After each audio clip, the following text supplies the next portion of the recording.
Hello అందరికీ, అందరు ఎలా ఉన్నారండి? మేమైతే చాలా బాగున్నాం. మీరు కూడా బాగుండాలని మనస్ఫూర్తిగా కోరుకుంటున్నాను. ఈరోజు మన రెసిపీ వచ్చేసి రవ్వ లడ్డు అండి.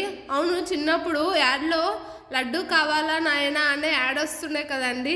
అది మీలో ఎంతమందికి గుర్తుంది? చిన్నప్పుడు నాకైతే లడ్డూలు చాలా ఇష్టము, ఇప్పటికి కూడా ఇష్టం అండి. అందుకని ఆ లడ్డు యాడ్ అయితే నాకు అసలు మర్చిపోవట్లేదు. ఏవైనా లడ్లు చేసినప్పుడల్లా లడ్డు కావాలా నాయనా అని అనేది గుర్తుకొస్తుంది అనమాట. మీకు కూడా అలా గుర్తుకొస్తుందా అండి? గుర్తుకొచ్చే వాళ్ళైతే ఖచ్చితంగా కామెంట్ చేయండి.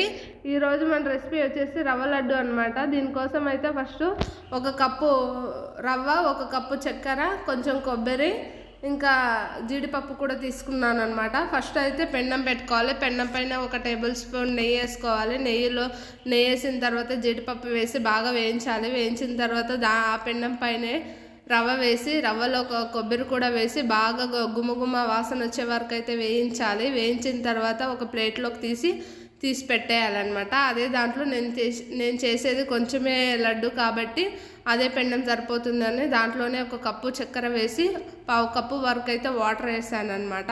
వాటర్ వేసి లైట్ పాకం వచ్చే వరకు అయితే మరిగించాను. మరిగించిన తర్వాత చక్కెర పాకం వచ్చే వరకు అయితే ఇలా చూడండి, ఇక్కడ చూపిస్తున్నట్టు ఇలా స్టిక్ అయ్యి లైట్ పాకం వచ్చే వరకు అయితే చక్కెర మరిగించాలన్నమాట. మరిగించిన తర్వాత రవ్వ వేసేయాలి. రవ్వ వేసి కలిపేసి మనం ముందుగా వేయించిన జీడిపప్పు కూడా వేసి బాగా కలుపుకోవాలి. ఇంకా అంతేనండి, మన వెరీ టేస్టీ రవ్వ లడ్డు రెడీ అయిపోయింది. ఇంకా కొంచెంసేపు చల్లారబెట్టాలి, ఎందుకంటే అలా కాలుతూ ఉన్నప్పుడు చుట్టేస్తే చేయి కాలుతుంది కాబట్టి చల్లారిన తర్వాత మన రవ్వ లడ్డుని వత్తుకోవడమే అండి. ఇంతే అండి, చాలా అంటే చాలా ఈజీ ప్రాసెస్.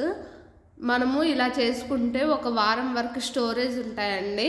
మనం కొంచెం పాలు వేసామనుకోండి, పాలు వేయడం వల్ల అయితే 2-3 రోజులకే బూజు వచ్చేస్తుంది, వాసన స్మెల్ కూడా వస్తుంది అనమాట. అందుకని మనమైతే ఇలా చేయడం అంటే నాకు బెస్ట్ ఏమో అనిపిస్తుంది అనమాట. కాబట్టి పక్క ట్రై చేయండి. పాలు చాలామంది ఇలా పాలు వేసి ఊరికే చుట్టేస్తారు, కానీ నేను ఎప్పుడు ఇలా చేస్తానండి. చక్కెర పాకం బట్టి చేయడం వల్ల అయితే రవ్వ లడ్డు స్టోరేజ్ ఉంటుంది, స్మెల్ రాదు, చాలా అంటే చాలా బాగుంటుంది. మనకు తొందరగా తినకపోయినా చాలా. మీరు కూడా పక్కా ట్రై చేయండి. అవును, సంక్రాంతి వస్తుంది కదండి, మీ ఇంట్లో పిండి వంటలు అవన్నీ చేస్తున్నారా? రవ్వ లడ్డు కూడా చేయండి, చాలా అంటే చాలా బాగుంటుంది. చూడండి ఎంత బాగా వస్తుందో అసలు.